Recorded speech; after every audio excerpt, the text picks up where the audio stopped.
Vamos a pasar ahora a los temas de inseguridad y percances viales que ocurrieron ayer en la Ciudad de México.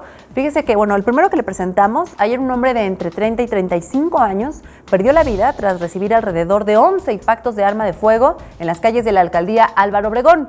El individuo se encontraba a bordo de un auto Aveo gris, donde también se encontró una bolsa con envoltorios de plástico donde se presume había algún tipo de droga. Y además la policía capitalina reportó ayer que el lunes policías del sector Cuautepec detuvieron a 2 hombres y una mujer por el delito de venta de combustible, esto en la alcaldía Gustavo Amadero. Los implicados se encontraban vendiendo el hidrocarburo en una camioneta Ford donde se localizaron 8 garrafones de plástico con 320 litros de gasolina. Los detenidos manifestaron dedicarse a la venta ilegal del combustible.